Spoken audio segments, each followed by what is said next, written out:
వందనాలు. హల్లెలూయా.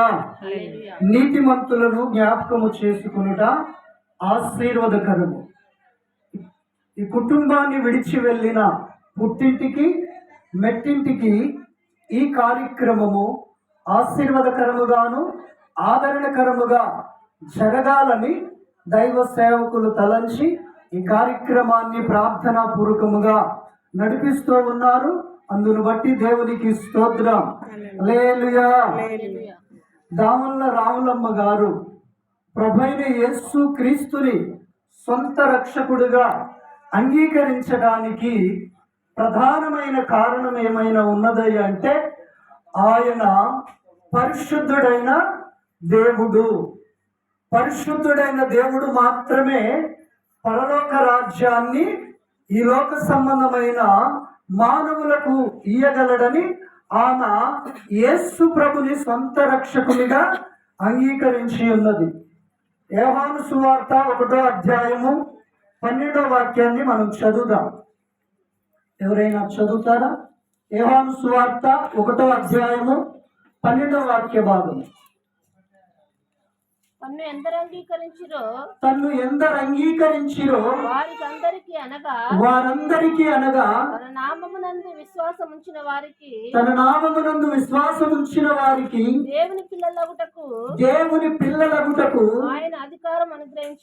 ఆయన అధికారము అనుగ్రహించెను.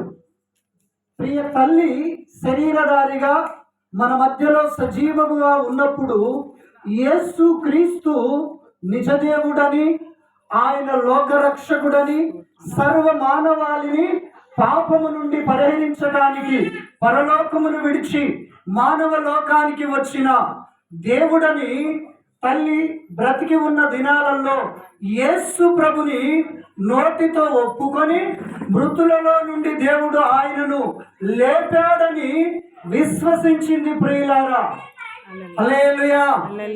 తల్లి గారు రక్షణ పొందారు కదా గారు. ఎస్, దేవునికి మహిమ కలుగును గాక.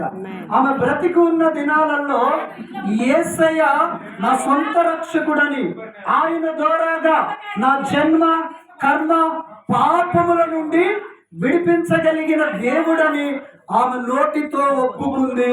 దేవుడు మృతులలో నుండి లేపి, హల్లెలూయా, దేవునికి స్తోత్రం, విశ్వసించింది కనుక ఆమెకు దేవుడు రక్షణను అనుగ్రహించి ఉన్నాడు. హల్లెలూయా, దేవునికి స్తోత్రం.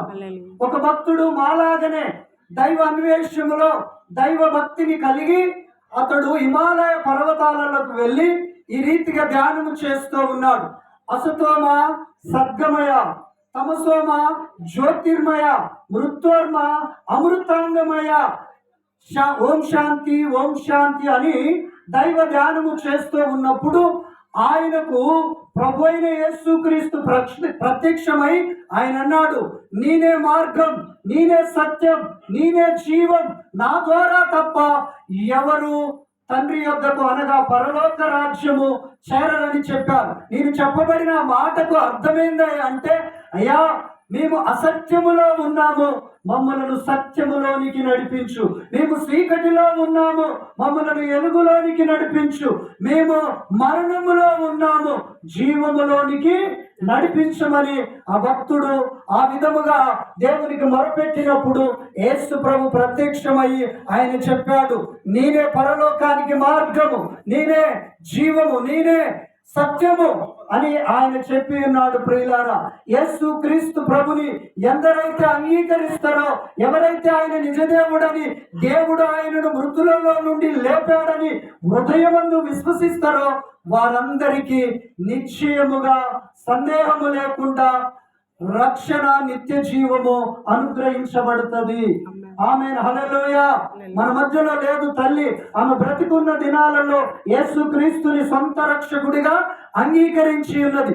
ఎందుకు యేసయ్యనే సొంత రక్షకుడిగా అంగీకరించాలంటే ఆమె నమ్ముకున్న దేవుడు కామ క్రోధ లోమ మోహ మదమత్సరములను జయించిన దేవుడని ఆమె చివరి ఘట్టములో యేసు ప్రభుని గురించి తెలుసుకొని ఉన్నది. దేవుడనే పదానికి అర్హుడు ఎవరయ్యా అంటే కామాన్ని జయించాలి, క్రోధాన్ని జయించాలి, లోమాన్ని మద మత్సరములను జయించిన వాడే నిజ దేవుడు. హల్లెలూయా, దేవునికి స్తోత్రం. దూరాన సమీపాన ఈ శబ్ద యంత్రము ద్వారా దేవుని మాటలు వింటున్న నా ప్రియ స్నేహితుడా, యేసుక్రీస్తు ఈ లోకానికి మతాన్ని స్థాపించడానికి రాలే, మతాన్ని కట్టడానికి రాలే, మతములో ఉంచడానికి రాలేదు, కానీ నేనే పరలోకానికి మార్గమని ఆయన సెలవిచ్చి ఉన్నాడు. చాలా మంది అనుకుంటారు వీళ్ళు అమెరికా వాళ్ళ దేవుడు అనుకుంటారు. చరిత్రలోనికి మనం వెళ్ళిన గూగుల్లోకి వెళ్ళి కొట్టి చూసిన అమెరికా దేశ చరిత్ర చాలా లేటుగా వెలుగులోకి వచ్చింది ప్రియులారా.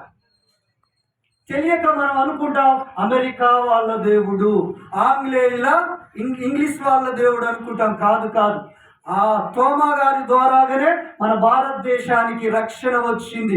ఈ తోమావాడు ఏ దేశపోడో కాదు ప్రియులారా, మన భారతదేశము వాడే. యేసుక్రీస్తు శరీరధారిగా ఉన్న దినాలలో ఆయనతో ఉండి ఆయన మరణించిన తర్వాత ఆయన నేను నమ్మను, యేసు ప్రభు గాయాలలో నా చేతులు పెడితేనే నేను ప్రభుని నమ్ముతానన్నప్పుడు యేసు ప్రభు ప్రత్యక్షమై తోమా నువ్వు అవిశ్వాసివి కాక నా గాయాలలో చేతులు పెట్టు, నా పక్కలో బల్లెపు పోటులు పడిచారుగా అందులో చేయిలు పెట్టి నువ్వు నమ్మన్నప్పుడు అప్పుడు తోమా వాస్తవాన్ని తెలుసుకొని మన దేశానికి వచ్చి సువార్తను ప్రకటించాడు. ప్రియులారా, మీరు ఏ మత గ్రంథానికి వెళ్ళి అడిగినా ఒక మనిషి జన్మ పాపి, ఒక మనిషి కర్మ పాపి. ఏ బైబుల్ని అడిగినా అదే చెప్తూ ఉంది, ఖురాన్ అడిగినా అదే చెప్తూ ఉంది, భగవద్గీతను అడిగినా అదే చెప్తూ ఉంది. సిగ్గుయిజం, బుద్ధుయిజం ఏ గ్రంథము చదివినా మనిషి జన్మ కర్మ పాపి. ప్రతి మనుషుడు జన్మ కర్మ పాపముల నుండి విమోచింపబడాలంటే పరిశుద్ధ రక్తము చేత కడగబడాలి. ఆ పరిశుద్ధ రక్తము చేత కడగబడకపోతే నీకు నాకు నిత్య జీవము లేదు. నువ్వు కోసే కోడిలో మాలిన్యమైన రక్తం ఉంది, నువ్వు కోసే ఆటలో మాలిన్యమైన రక్తం ఉంది, కోడలో మాలిన్యమైన రక్తం ఉంది. యేసుక్రీస్తు రక్తములో ఏ మాలిన్యము అపవిత్రత లేనే లేదు. అది నిష్కలంకమైనది, నిర్మలమైనది, నిర్దోషమైన పవిత్రమైన పరిశుద్ధమైన రక్తము.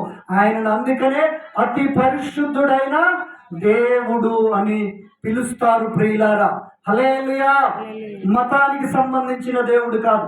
ఏ క్రైస్తవులైనా మతముకు సంబంధించిందంటే వాళ్ళు ఇంకా పరిపక్వత చెందలేదు, సరైన మారు మనసులోనికి రాలేదని అర్థము ప్రియులారా. ఈయన మతానికి సంబంధించిన దేవుడు కాదు. ఈ లోకము నుండి పరలోకానికి నిన్ను నన్ను సర్వ మానవాళిని తీసుకువెళ్ళటానికి పరలోకమును దిగి వచ్చి కలవరి సిలువలో గోల్గొత్తా కొండలో సర్వ మానవాళి పాపము పరిహరించడం కోసము సిలువలో బలి అయ్యి రక్తము కార్చిన గొప్ప దేవుడు. సర్వ పాప పరిహార రక్త ప్రోక్షణం అవశ్యం తదు రక్తం పరమాత్మే పుణ్యదాన బలియాగమని సామవేదములో ఈ శ్లోకం ఉంది ప్రియులారా. ఈ యొక్క శ్లోకానికి అర్థం ఏంటంటే సర్వ మానవులు పాపము చేసి పాపములో బ్రతుకుతో పాపములో మరణిస్తూ పాతాళానికి వెళ్ళిపోతున్నారని, ఆ యొక్క సర్వ మానవాళి పాపము పరిహరించబడాలంటే పరమాత్ముడే ఈ లోకానికి దిగి రావాలి. ఆ పరమాత్ముడే సర్వ మానవాళి కోసము రక్తము చిందించాలి, ఆ రక్తము ఉచితంగానే చిందించాలి అని ఆ యొక్క వేదము సెలవిస్తూ ఉంది గనక ఆ వేదమును నెరవేర్చడానికి యేసుక్రీస్తు ఈ లోకానికి వచ్చాడు. హల్లెలూయా. దేవునికి స్తోత్రం. దేవుని నామమునకు మహిమ కలుగును గాక. నా ప్రియ సహోదరుడా సహోదరి, ఇక్కడ ఉన్న రావులమ్మ కుటుంబ సభ్యులు పుట్టింటి వారు కావచ్చు, మెట్టింటి వారు కావచ్చు, ధన్యులు. ఎందుకో తెలుసా? యెషయా 26వ అధ్యాయంలో ఉంటది. ఒకానొక దినాన మీరందరూ ఆమెను చూస్తారు. హల్లెలూయా. దేవునికి మహిమ కలుగును గాక. 26వ అధ్యాయంలో ఉంటది, చూడండి 19వ వాక్యము. 26:19. మృతులైన నీ వారు బ్రతుకుదురు, నా వారి శవములు సజీవములగును, వారి శవములు సజీవములగును. మట్టిలో పడి ఉన్న వారులారా మేల్కొని ఉచ్చరించుడి. మేలుకొని ఉచ్చరించుడి. నీ మంచు ప్రకాశమానమైన మంచు. నీ మంచు ప్రకాశమానమైన మంచు. భూమి తనలోని ప్రేతలను సజీవులుగా చేయును. భూమి తనలోని ప్రేతలను సజీవులుగా చేయును. హల్లెలూయా. హల్లెలూయా. ఒక 8 సంవత్సరముల క్రితము మా ఆత్మీయ తల్లిగారు ఇల్లందులో మరణిస్తే ఆమె యొక్క భౌతికమైన అంతిమ యాత్రకు మేము వెళ్ళాము. అలాగనే పాస్టర్లందరూ మేమందరము ఆమెకు సిద్ధపరిచిన ఒక సమాధి దగ్గర నిలబడి దైవ సేవకుడు ప్రార్థన చేస్తూ ఉన్నప్పుడు కళ్ళు మూసుకొని ఉన్నాము.